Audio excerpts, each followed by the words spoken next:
So, grabe yung build-up sa akin ni J. Paul. Sinensya niya yun. Talagang pinaasan niya.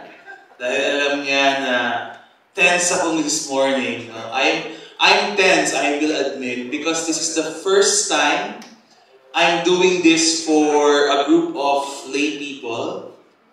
I've done a somewhat similar talk when the builders had their retreat last year. So the builders, nag-retreat sila, yung mga leaders natin sa The Feast, di ba? Tapos last year, they gave me free choice kung ano yung topic. So, binigyan ko sila ng liturgy. So, from that, this desire to just deepen people's appreciation for the liturgy, especially the Mass, I've seen para siyang wave that is starting to crest, starting to build up. And we really appreciate that. And ako, sinasakyan ko lang yung wave. Because I see that that is what people need at the moment and what people are after. Kanina, nung tinawag ako ni J. Paul na rabbi, talaga nagpa-shake ako ng head. Because, my goodness. Hindi talaga.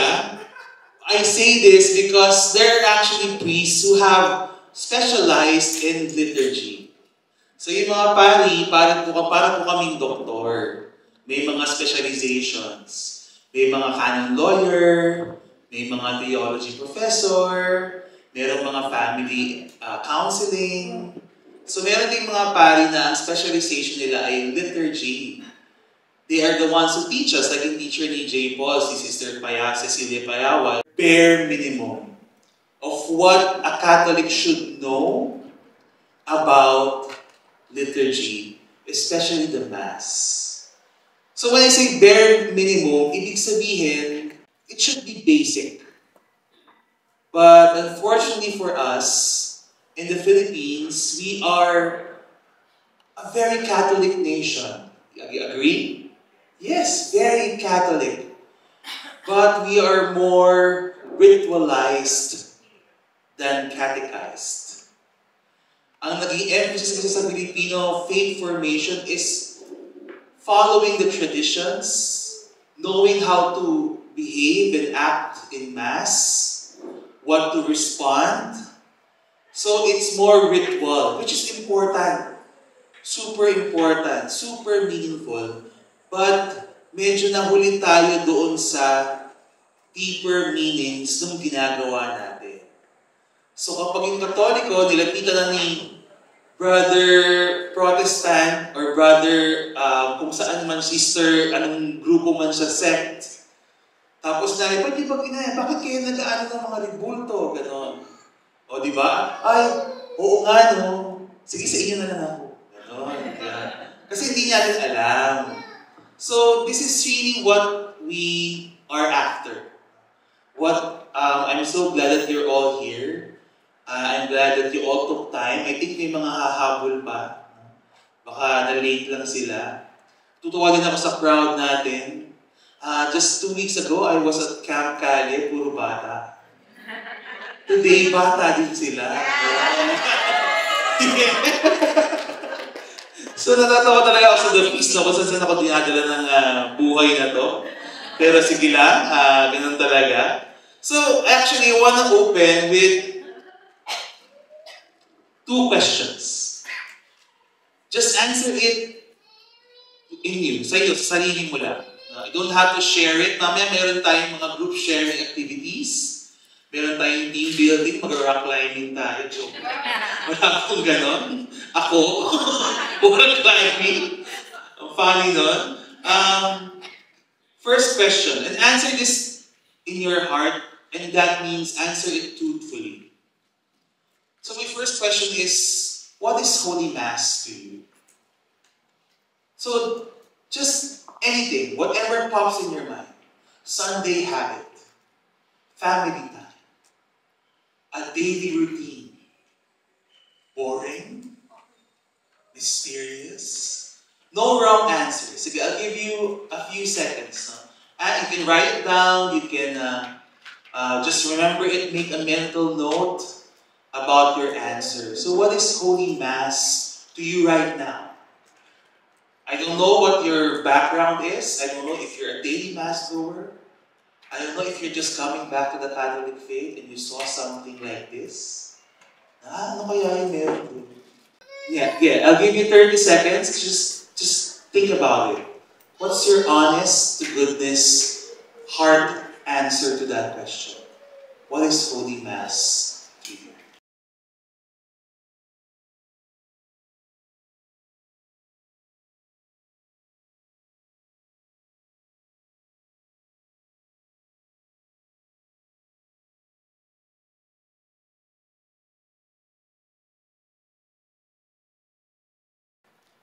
Number two, para sabihin niyo na pag-iisip. So the next question is, what do you want Holy Mass to be for you? Mamaya ka na i-explain. But so this is what Mass is for me right now.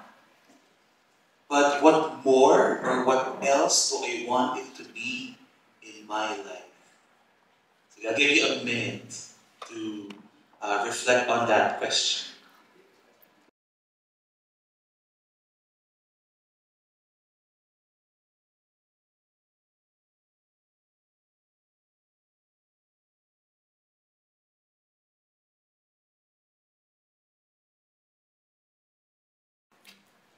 Okay, so I think you have your answers. No?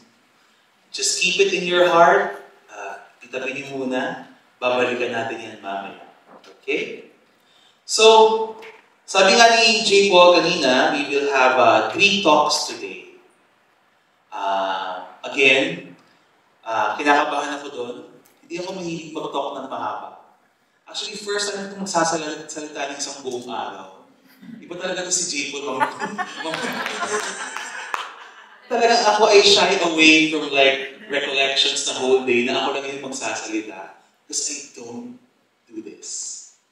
So, this is an experiment. Welcome to Father Albert's laboratory.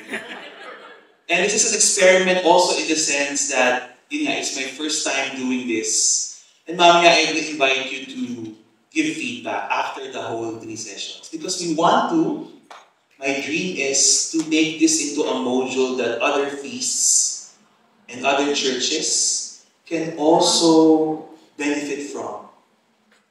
So, pwede ako magbigay, pwede iba magbigay. Because again, this is a wave that is rising up. I just want the feast to catch that wave.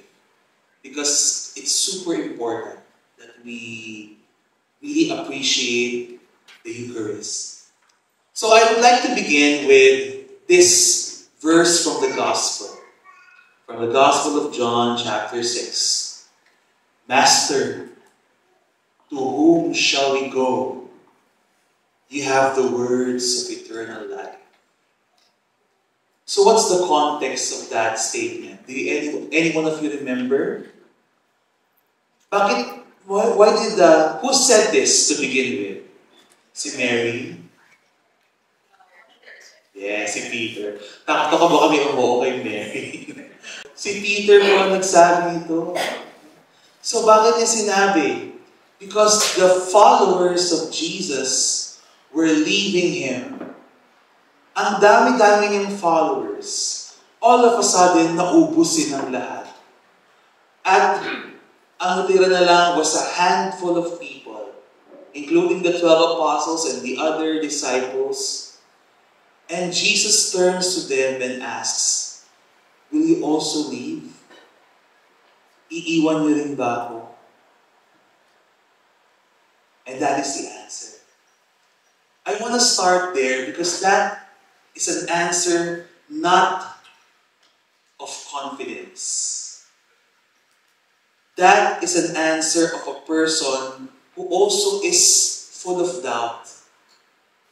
Kasi hindi din nila naiintindihan.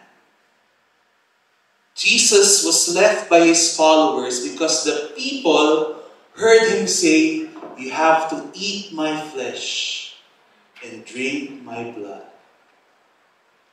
So dahil sinabi niya yun, na-scandalize yung mga followers ni Jesus. And they all left Him. So it's also connected to the Eucharist, but we're not going to go there yet. I just want to remain here in this mysterious statement of someone who doesn't understand, who has also many questions. Someone who at this point of his following Jesus is saying, hindi ko rin magets. And when you talk about the Mass, I'm sure for many, ganun din yung tanong nila or ganun din yung sentiment nila. Hindi ko gets, Father. Yes? Nag-episode kami sa podcast ko recently called The Badscast, Shameless Plug. And we simply asked the people, nag-open kami ng questionnaire, anonymous. And we asked them about the Mass, no? About different Catholic things. And one of the things people kept on focusing on is the Mass. And many of them would say, mga complaints nila sa misa, boring yung pare, and so on, boring, wala sa tono yung choir. Wala yung hindi dito na ako inaano dito, Oo. On point pala sa Magnolia, yes. Diyan ba naman si Hannah doon? Nakakahiya naman, diba? Pero diba, and then a lot of people were saying things like, Father, sana may isa nagsabi, Father, pwede ba tanggalin na natin yung ibang parts kasi hindi naman namin sila naiintindihan. So, ang gusto lang nila yung homily. Ang gusto lang nila yung kasi ang daming parts, dapat hindi na daw, optional na lang daw dapat yun. No? So, that zeroes in on the fact na, okay, hindi nila gets. Pero sasabihin ko na ngayon mismo that hindi natin pwedeng dagdagan o bawasan yung misa. Because all of them are intentional. Every part of it, every word and every gesture is important. Yung mga ginagawa ni na Father, ganyan, ganyan, ganyan, ganyan. Lahat yun may meaning. Kaya kunyari minsan nasa the feast ako, nagmimisa, tapos kaya yung Gloria, tapos feel ko yung Gloria, gusto ko magtaas ng kamay. Kasi yung mga tao nakataas ng kamay, Glory, diba? For you alone, diba? Saya na eh. Kinahawakan ko yung kamay ko kasi as a priest, everything I do has meaning. And I cannot, because that doesn't mean anything as a presider. Okay, so ano lang yan, segue lang yan. So hindi natin gets. Mamaya natin tatalakayin yan mamaya. So, but also, even if we don't get it, we also know that there's nothing like the Mass. Peter says that, to whom shall we go? Because even if we don't understand, I know there's something here. There is something in this experience that speaks to me in the depths of my heart. Kaya nga siguro yung iba sa atin, araw-araw nagsisimba. Pero hindi nila alam itong mga i-discuss ko. But in your heart of hearts, in your very spirit, these realities are already there. Hindi nyo lang nailagay sa knowledge level. Yung iba naman, minsan na nagmisa, pero kung nagmisa sila parang tutunga nga sila. May iba eh. There's something. There is something that transcends the meaninglessness and the ignorance and the lack of knowledge and speaks to the heart. So even if we don't understand, we know that there is something here. So today, we just want to unpack that. Kasi important to eh. Do you agree that the Eucharist is important? Yes. Taas kamay. Yes? Oo, so important. Alala ko nga itong favorite, isa sa mga favorite quotes ko. Mula kay Padre Pio. Can you read that for me?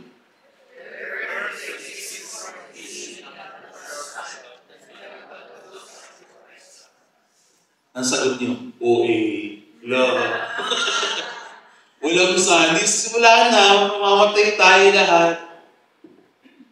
But I think Padre Pio meant that literally. Literally. There's something that would just collapse and break apart in this world if we didn't have the Eucharist. If we didn't have Jesus here. So, let me just break out down to you what to expect for today. So, what will we explore today? Next, please. So, sa first session, pag-uusapan natin yung kwento ng misa. When I say the kwento, the story behind the Mass. Why is it important? Why is it special and unique? And then we will talk about covenant. What are its elements? The story of our salvation. So lahat yun yung kwento. And how the Eucharist continues to save us and sustain us today. Talk to na yun. We will explain the title of this talk. Why is Mass Heaven on Earth? And then sa talk 3, that is where we will talk about the practicalities of the Mass. Alam ko, yung iba sa inyo, yun ang top of mind questions nyo. Father, bawal ko pumalakpak sa misa. Father, ganun ba? Ganun, holding hands. Father, ano bang dapat na suot? Pag-uusapan natin yan, sige. Pero sa dulo na. Kasi sa totoo lang, napakababaw ng mga tanong na yan. They are important, but they are not even close to the questions we should be asking.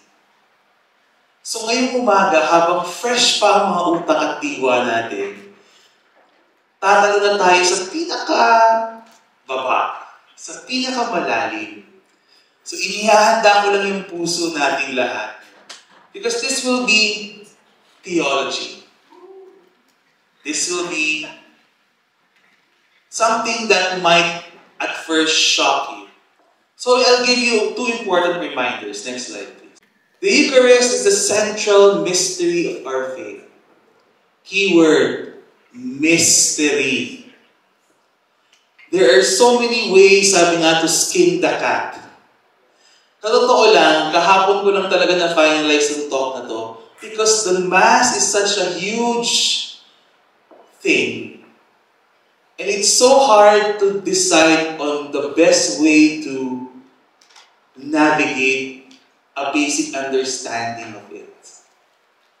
So, kahapon ko lang talaga siya na-pin down, ito na lang. But what we will discuss is just one limited way. There will be others. So, kasama na yun sa mga experiment ko today. Kung ito yung pwede. Kung hindi, iibahin ko sa next group. Sa ibang feast. Kung may magpaganito pa ulit. Second reminder.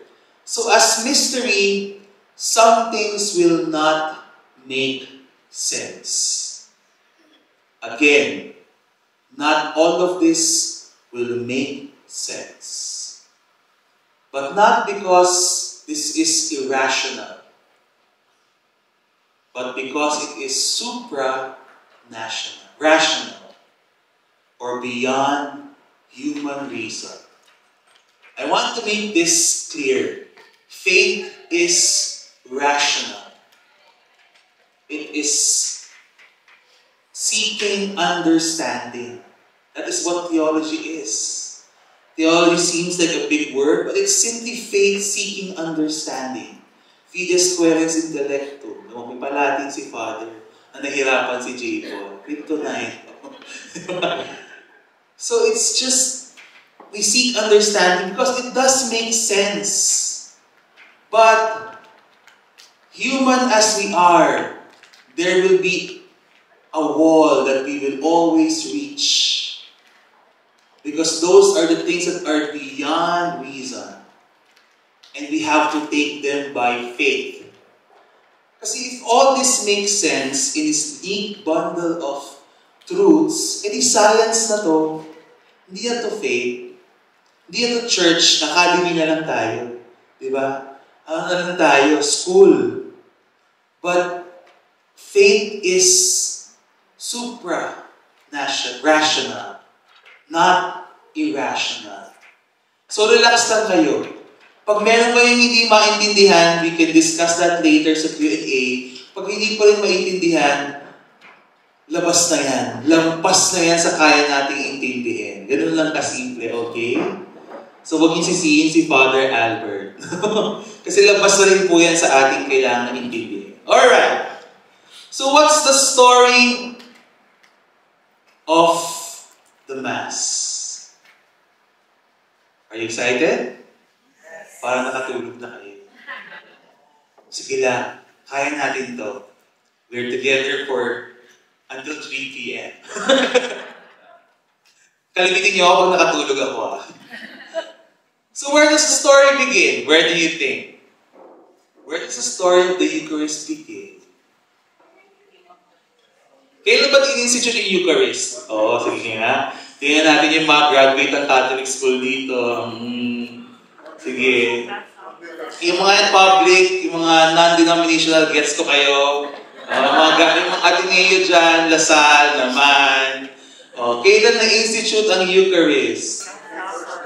Last Supper, amen. So is that where the story starts? No, saan? Creation. Perfect. Very good. Ang saya po, may nakasagot. Philippine Science! Yeah!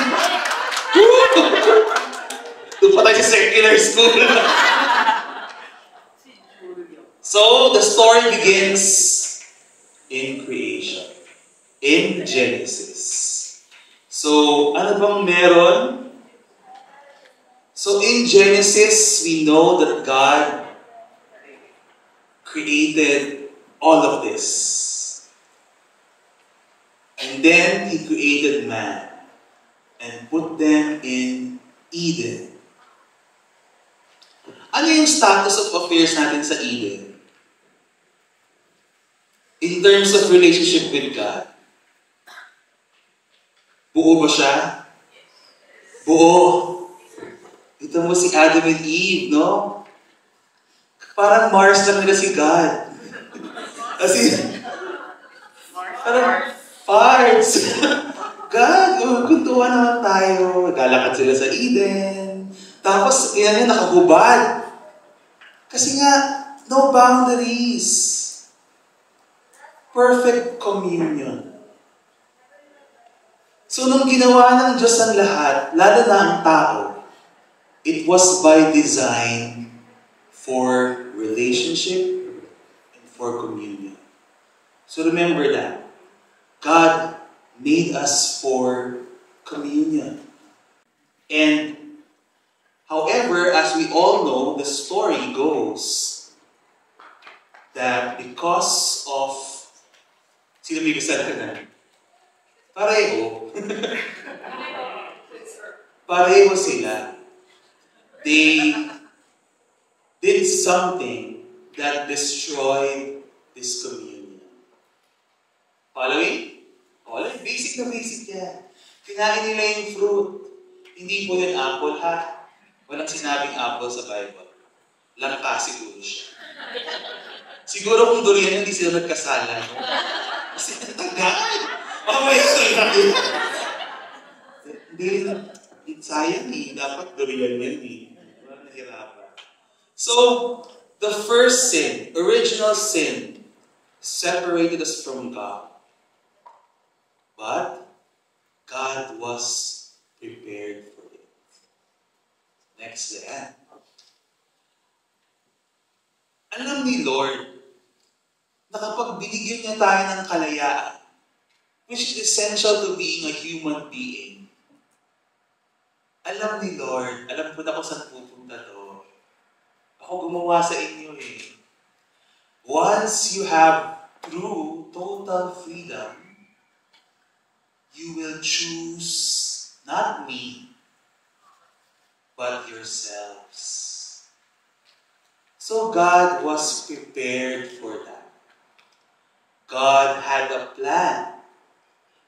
unite us again with Him. And what is that plan called? Covenant. So covenant is God's way of repairing the broken relationship. Covenant will be God's way of bridging the gap. So definition of terms muna tayo. What is covenant? Can you read that for me?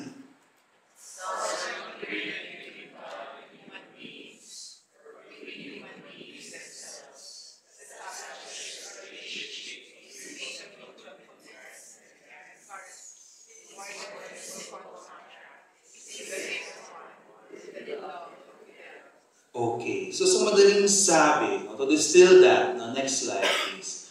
So, ang understanding natin, ang pinaka-familiar sa atin is contract. Yes? Which is often a contract or agreement that binds goods, services, actions. But a covenant binds not just the activities or the goods, but the people, the parties, themselves. So biblically, covenant is God's way of drawing community back to Himself. We emphasize drawing back. Kasi hindi siya mangyayari ng isang bagsakan. Instead, the covenant that will repair the relationship has to be, masyado ba akong malapit sa atin? Has to be prepared for bago natin siya matanggap. So we owe it to the great scholar Scott Hahn, who really was the one who pinned this down. These series of covenants that prefigure or prepare us for the actual covenant that will restore the relationship. Kasi isa lang yung covenant na mag-restore. Pero bago tayo dumating doon sa exciting part, dadaan muna tayo sa mga naunang covenants. So, di natin ito iisa-isahin. Pero next slide please. So these are the 5 basic covenants. So, the Adam to live in relationship with God, with Noah, with the promise to preserve humanity. I will never do this again, sabi ni Lord. Next to Abraham, who will be the father of all nations. Moses, who will form the chosen people, will be given the law. And then David, king, who will establish a kingdom forever. This is a huge, pinasimplify ko na lang. Kasi kung iisa-isahin natin yan, pang 1 semester na to. Baka yun yung next project ni J. Paul. No? Papunta na tayo sa college. So, wag muna. No? Baka Magnolia School pala of Theology. But that is the path. And each covenant would have similar features. So each covenant would deepen God's invitation to communion. Sabi natin, diba, drawing us to God. So with every covenant, parang dahan-dahan tayong nilalapit ng Diyos sa sarili niya. So again, dahan-dahan, pero hindi pa ma-restore. All the covenants will involve a mediator, sacrifice, and the meal. Familiar? Nakikita niyo na po kung saan ito pupunta. So every covenant will have a mediator, a sacrifice, and a meal. And all of them will be fulfilled in the new covenant with Christ. So yung sinasabi ko kanina, how will God restore the broken communion? That will only be achieved by the new covenant of Jesus Christ. Siya lang ang makakagawa nun. So what are all these 5 for? Before that, ay tumala na tayo. Wait lang. Hindi kami nag-connect. So what will this all connect? No? This will prepare us. And it will show us that the covenant that Jesus gives to us, hindi siya accident, hindi siya last-minute addition to the plan of God. But from creation pa lang, hinahanda na tayo ng Diyos para makabalik sa Kanya. So never was there a moment na si Lord nag-iisip pa, ano, ililigtas ko ba ito? Nakakonfess lang kahapon, o yun na naman. Nasingitan lang ng sa pagdadrive, ang dami nang sinabi. Huwag na lang, di ba na lang? No. God knew we will sin. Bago pa tayo magkakasalanan, alam niyo na yung gagawin natin. At hinanda niyo na yung paraan paano tayo babalik sa Kanya. That's our God. So it's important that we understand that part. So let's play a little game, no? Para lang ma-tickle ang ating brain cells and, mapatunayan natin na meron talaga. So sige, fill in the blanks po tayo. Bigyan tayo dun sa una, focus tayo dun sa una. The covenant in Eden. So, syempre si God, no? Yung creator. Fill in the blanks. Sino yung mediator? Sino yung priest? Sa Eden. Naman, dalawa lang yung choices natin. Siguro naman hindi si Eva. So, sino? Si Adam. Adam is the first priest. Kasi si Adam literally is the connection between heaven and earth. Ano ba si Adam? What was he made of? Earth. Clay. Gawa siya sa lupa. Kaya iba sa atin amoy lupa. Gawa siya sa lupa. Pero, paano siya nabuhay? O baka naman Philippine science na naman ang sumagot. Iba naman. Paano siya nabuhay? By the breath of God. Ibig sabihin, he had both divine and earthly. He is the mediation between the two. Sila ni Eve. Right? Make sense? O diba, ang rational ng faith natin? Nakala niyo, putyo-putyo lang ito. Ay, matahan, kwento-kwentong bata lang yan. Hindi po. Lahat po ito may kahulugan. So, siya ang mediator. Okay. So, siya yung magbi-bridge between creation and God. Siya yung mag-o-offer ng worship as the priest. Ano yung meal? Ano? Yung hapon? Hindi! Yun nga yung sumira sa covenant eh. So yung meal, yung lahat ng fruits ng Eden. Di ba? You are free to eat whatever you want. No? Para siya isang malaking jangnan. Kumain kayo dyan. Sarap. So kain kayo lahat. Ano yung sacrifice? What? Okay, you're on to something there. Ano ba yung bili ni Lord sa kanila? Do not eat from the tree of knowledge of good and evil, and be stewards of creation. So, dalawang command. Okay. So, ano yung sacrifice?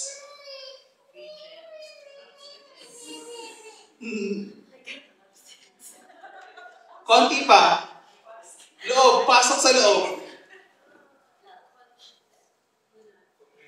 Okay, silid na. This trust. the sacrifice... Ano ba yan, UP? Where lang RDA yung speaker? So at least represented kami. Ako. The sacrifice is obedience. Because the only thing God asks of them is not animals. What God asks of them is obedience. May choice na kasi agad. May freedom na. So, ang hingin ng Diyos sa inyo, sa kanila, follow me. Trust me, not yourselves. That is a powerful insight. It shows us that the original worship is obedience. Not ritual, not all this. In its purest form, worship is obedience. It's surrender. When you go to Mass, that's what we really offer. Hindi yung hopya, at saka yung cake, at saka yung fruits. Na masaya naman kami meron. Lalo na kapag hinduhan ni Tito Jerry. Masaya. Siniguelas, ganyan. Masaya ko siya. Pero yung totoong sacrifice, the sacrifice that is enveloped or contained in every other sacrifice is always obedience. Meron pa dito isa, sign. Ano yung sign? Sabbath.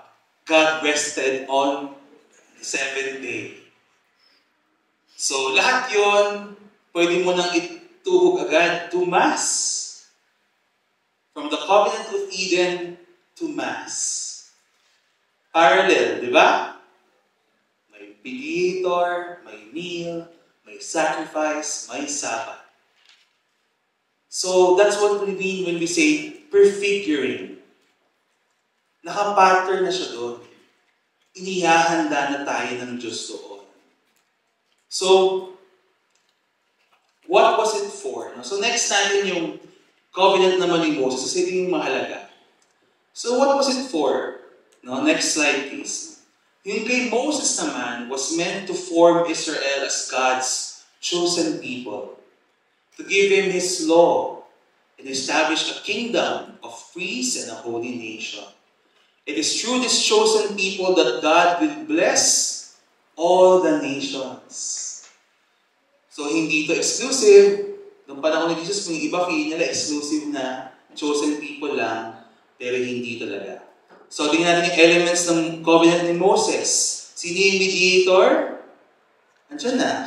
Did I fill in the blanks? Si Moses. Ano yung sacrifice?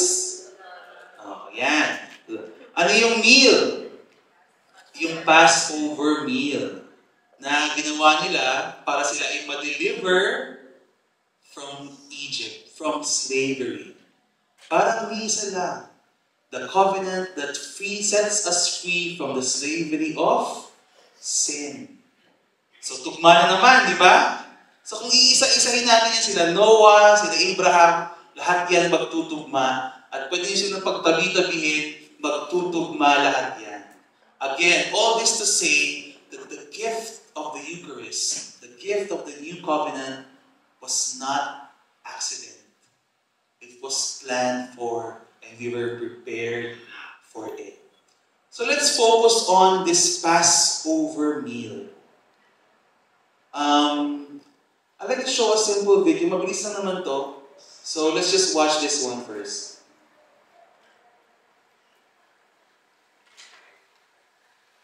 Imagine a bunch of baby chicks under attack.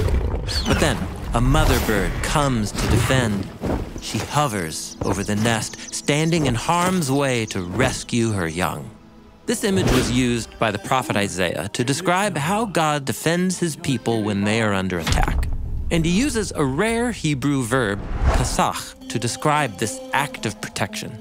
While this verb, pasach, shows up only a few times in Scripture, its related noun, Pesach, occurs dozens of times to name one of the Bible's most important festival meals, Passover. So why is the word for the Passover festival the same word used for protecting hovering birds? The backstory begins in Exodus. The brutal tyrant Pharaoh ordered that newborn Hebrew sons be drowned in the Nile River. God sends Moses to confront Pharaoh, who refuses to let the people go. God strikes Egypt with 9 plagues to force Pharaoh's hand, and the 10th is a deadly plague that will attack the firstborn son in every house, turning Pharaoh's own murderous evil back onto himself. But God provides a way to survive this final plague. Any household can select a blameless lamb and roast it for a meal. Then they are to smear its lifeblood on the door frame of their house, purifying that house from any association with Pharaoh's murderous evil. Moses tells the people that if they do this, God will Pesach that house. Yahweh will pass through to strike the Egyptians, and he will see the blood on the door frame and the 2 doorposts, and Yahweh will Pesach over the door. He will not allow the destroyer to enter into your houses to strike. Now, this word is sometimes translated as Passover, which might make you think of skipping over or going away from the house. But other translations render the same word as protect, which is how Isaiah used the word. God will Pesach his people like that mother bird, hovering over the house and not allowing the destroyer, which is the plague, to enter and strike. So, Passover, or Pesach in Hebrew, is the night when God's protective love held back death. And after this first Pesach, Moses instructs the Israelites to observe this meal as an annual feast. And so, it has been celebrated every year since.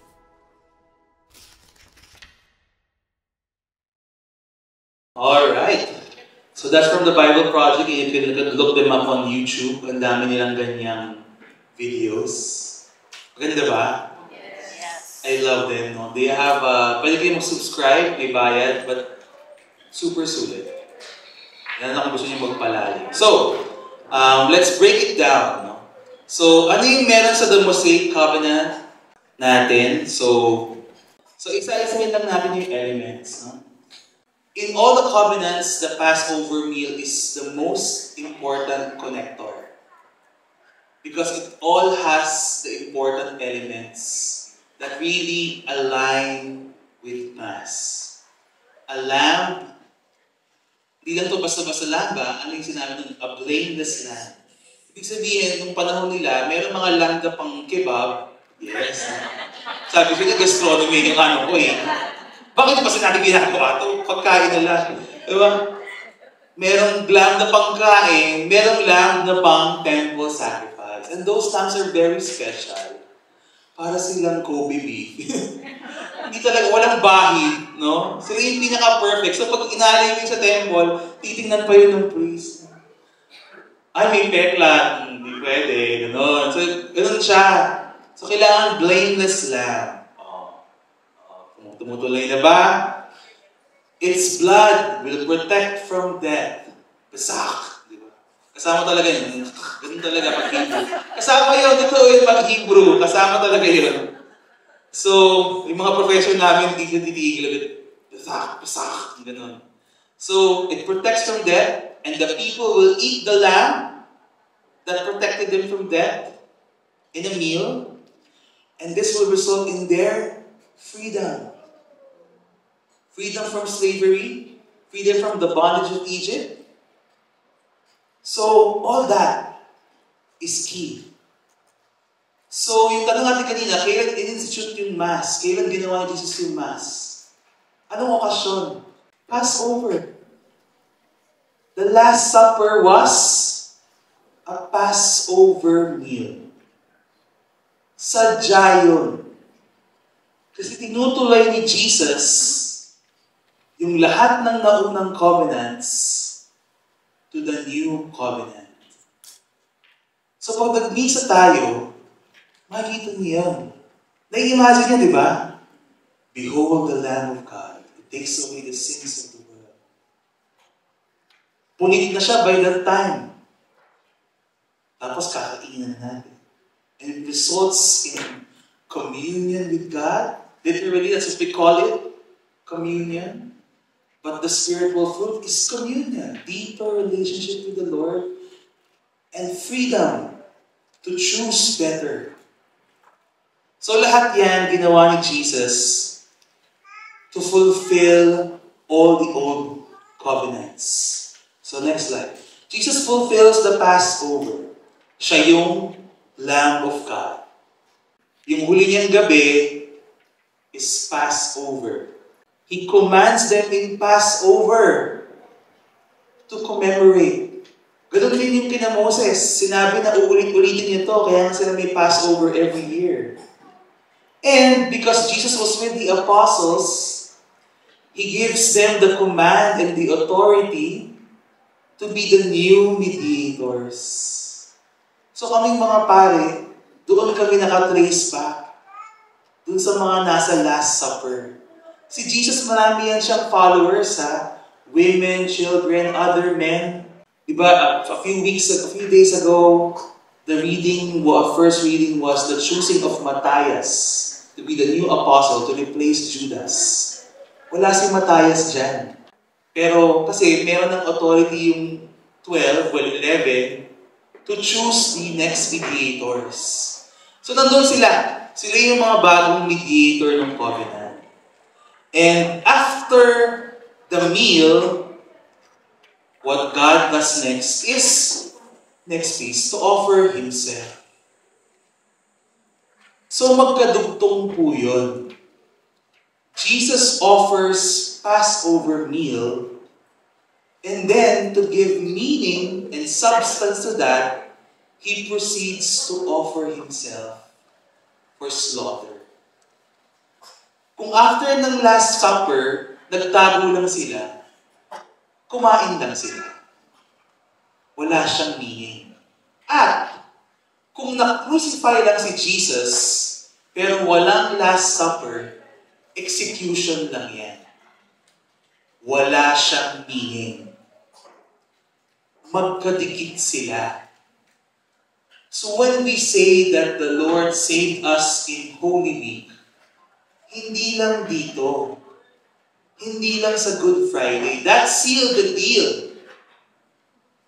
But the saving includes on the night He was betrayed, on the Last Supper. Ibig sabihin, kasama sa pagliligtas ni Jesus sa atin, yung pagmimisa natin ngayon. Okay? So we were saved once and for all, pero kasama sa salvation na yan yung pag-commemorate ng ating salvation. Next slide. So Jesus fulfills the Passover covenant in the Last Supper, in the crucifixion, in the death and resurrection. He fulfills all the covenants before Him, which were all preparing us for the new covenant. So ano yung new covenant? Si Jesus is the new Adam who offers what? Perfect. Ano yung hinihingi kay Adam? Hindi niya na nabigay. Si Jesus, nabigay niya. Perfect obedience. So with that, he becomes the new Adam. Kasi yung kakulangan ni Adam, napunuan ni Jesus. Are you following? I understand, lumalalim na tayo. Kapit lang. Jesus is the new Noah that saves humanity from destruction and leads to a new beginning. Jesus is the new Abraham who extends the salvation to all nations. And yung in-offer ni Abraham, ano? Yung anak niya, di ba? Si Isaac. Ano bang nangyari doon? God the Father offering His only beloved Son. Diba? Tugma-tugma yan. Tagpi-tagpi. He is the new Moses because He also gives us the law. But now this law is the gospel. The fulfillment of the Old Testament law. And as David was king, Jesus is also the King of Kings and establishes the kingdom of God on earth. So, Finulfill niya lahat and He starts something new. After giving them the saving meal of the new covenant, yung Last Supper, Jesus offers the saving sacrifice of the new covenant, which is His death, suffering, death, and resurrection, or as we know, the Paschal mystery. All this to point out to this fact: the Mass is a one-of-a-kind saving sacrifice. One-of-a-kind. Nag-iisa. Kasi, mantakin nyo, tinuhog niya lahat yun in one go. Finulfill niya lahat yun in one event. Diyos lang makakagawa niyan. Si Jesus lang makakagawa niyan. So, hindi na siya mauulit-ulit. So, bakit siya one of a kind? All covenants had mediators. But all of them were imperfect mediators. All of them were imperfect priests. Si Adam, nagkasalanan. Si Moses, struck the rock twice para magka-water. Lahat sila, si David, nagkaroon ng adultery. Hindi sila perfect. So it's like Jesus was saying, tabi nga, tabi kayo dyan. Tabi. Ako na lang. Kasi ako lang yung perfect na makakagawa ito. Totoo yun. So, see, He fulfills requirement number 1. Kailangan perfect mediator. Next, perfect sacrifice. O sino yung unblemished lamb? Si Jesus. Perfect ba si Jesus?